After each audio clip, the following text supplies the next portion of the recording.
বাংলাদেশের জনগণ ৫ই আগস্টেই শেখ হাসিনার যে যে শাস্তি আছে সেটি আনুষ্ঠানিকভাবে কোর্টের থেকে এই রায়টি প্রকাশ হওয়ার অপেক্ষা এবং ৫ই আগস্টে যে রায় জনগণ দিয়েছে সেই রায় অনুযায়ী আমরা আশা করছি কোর্ট থেকে যে রায়টি প্রকাশ হবে এবং শেখ হাসিনা যে অত্যাচার করেছে তাকে একবার না হাজারবারও যদি মৃত্যুদণ্ড দেওয়া হয় তাহলে সেটিও তার জন্য কম হবে।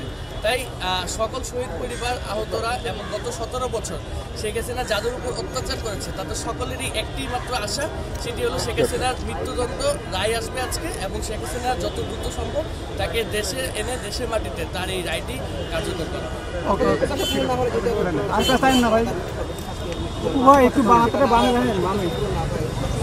এই প্রত্যাশা পূরণ না প্রশ্নই আসে না, কারণ বাংলাদেশের জনগণ আমি ইতিমধ্যেই বলেছি ৫ই আগস্টে তাদের রায় দিয়ে দিয়েছে। তো যতই ষড়যন্ত্র হোক না কেন এই প্রত্যাশা পূরণ না হওয়ার কোনো প্রশ্নই এই বাংলাদেশের মাটিতে আসে। ঠিক আছে। কালার এক্সপার্ট, জর্জ স্যাপ এবং মাইল্ড অন হ্যান্ডস টেকনোলজি সমৃদ্ধ অরিক্স ক্রিস্টাল ওয়াশ আপনার লন্ড্রি এক্সপার্ট।